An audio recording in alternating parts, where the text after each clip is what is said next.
Good morning student, class 8 हम पढ़ रहे हैं भारत की खोज। भारत की खोज हम पेज नंबर 108 में हैं और हमें यहाँ से पढ़ना है। सक्रियता का आह्वान दोहरा था। जाहिर है कि विदेशी शासन को चुनौती देने और उसका मुकाबला करने की सक्रियता तो थी ही, अपनी खुद की सामाजिक बुराइयों के विरुद्ध लड़ने की सक्रियता भी थी। कांग्रेस के मुख्य आधार थे राष्ट्रीय एकता, जिसमें अल्पसंख्यकों की समस्याओं को हल करना और दलित जातियों को ऊपर उठाने के साथ छुआछूत के अभिशाप को खत्म करना शामिल थे। अल्पसंख्यक मतलब जो संख्या में कम हो। गांधी जी ने अंग्रेजी शासन की बुनियादों पर चोट की और उन्होंने कहा कि खिताब छोड़ देने चाहिए। गांधी जी ने ये नियम निकाला कि खिताब को जो खिताब मिले हुए हैं उन्हें छोड़ देना चाहिए। पहले अंग्रेज लोग जो है लोगों को खिताब दिया करते थे, तो उसको हमें छोड़ देना चाहिए। जो अच्छा काम करता था उसे खिताब मिलता था।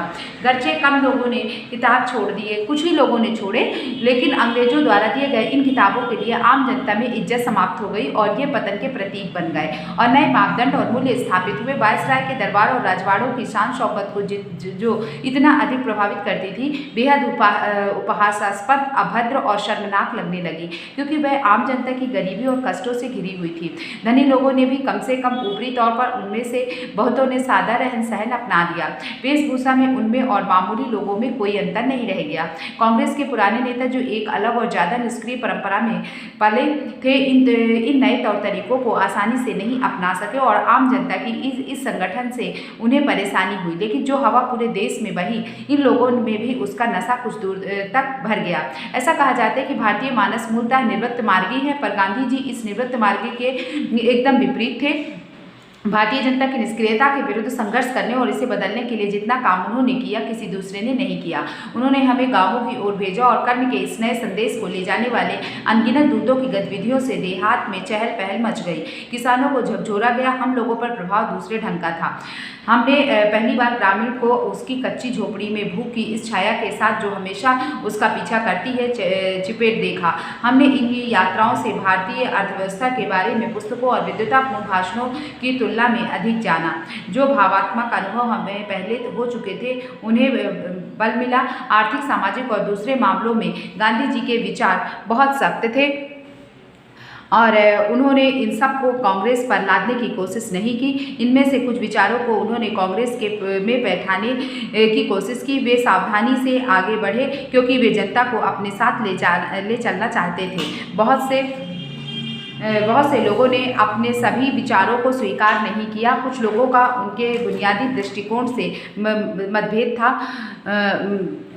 दो तरह से उनके विचारों का स्पष्ट किंतु पर्याप्त प्रभाव पड़ा। हर बात की बुनियादी कसौटी पर थी कि उससे आम जनता का भला कहाँ तक होता है, और दूसरे यह कि लक्ष्य भले ही सही हो, लेकिन साधन हमेशा महत्वपूर्ण होते हैं और उनकी अनदेखी नहीं की जा सकती। गांधी जी मूलतः धर्मप्राण व्यक्ति थे।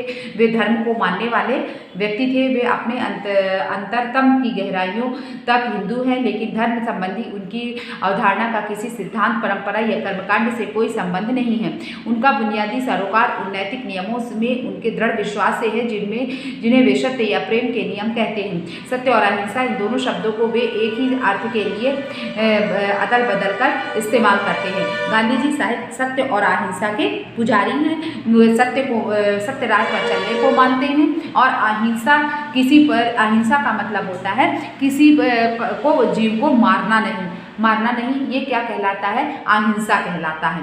उनका दावा है कि वे हिंदू धर्म को मूल भावना को समझते हैं। उन्होंने हर उस सिद्धांत और व्यवहार को नामंजूर किया जो उनकी आदर्शवादी व्याख्या से मेल नहीं खाता। वे सबसे ऊपर नैतिक नियमों की सत्ता मानते हैं। तो गांधी जी का तीसरा नियम क्या था? वे नैतिक नियम को सबसे ज्यादा महत्व देते थे, सत्य और अहिंसा को मानने वाले थे और धर्मपरायण व्यक्ति थे।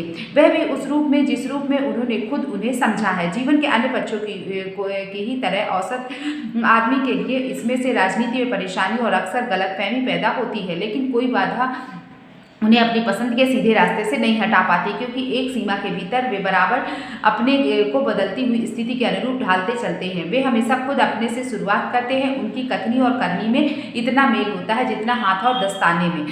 अंडरलाइन कर लीजिए, उनकी कथनी और करनी में, मतलब कहने और करने में इतना अंतर होता है जितना हाथ और दस्ताने में होता है। जिस भारत को वे अपनी इच्छाओं और आदर्शों के अनुसार ढालने जा रहे थे, उनके बारे में उनका विचार था, मैं एक ऐसे भारत के लिए काम करूँगा करूंगा, अंडरलाइन कीजिए, मैं एक ऐसे भारत के लिए काम करूंगा जिसमें गरीब से गरीब व्यक्ति भी यह महसूस करेगा कि यह उसका देश है, जिसके निर्माण में उसकी आवाज़ प्रभावी है। एक ऐसा भारत जिसमें लोगों के ऊंचे नीचे वर्ग नहीं होंगे, ऐसा भारत जिसमें सब जातियां पूरी संभाव से रहेंगी। ऐसे भारत में छुआछूत या नशीली मदिरा और दवाइयों के अभिशाप के लिए कोई जगह नहीं होगी। स्त्रियों को पुरुषों के समान अधिकार होंगे और यही मेरे सपनों का भारत है। इस तरह गांधी जी के सपनों का भारत ये था। ठीक है, अंडरलाइन कर लीजिए, इसे याद कर लीजिएगा। जहां उन्हें अपनी हिंदू विरासत का गर्व था, वहां उन्होंने हिंदू धर्म को एक सार्वभौमिक बाना पहनाने का प्रयत्न किया। ठीक है, आज के लिए इतना ही, आगे कल पढ़ेंगे।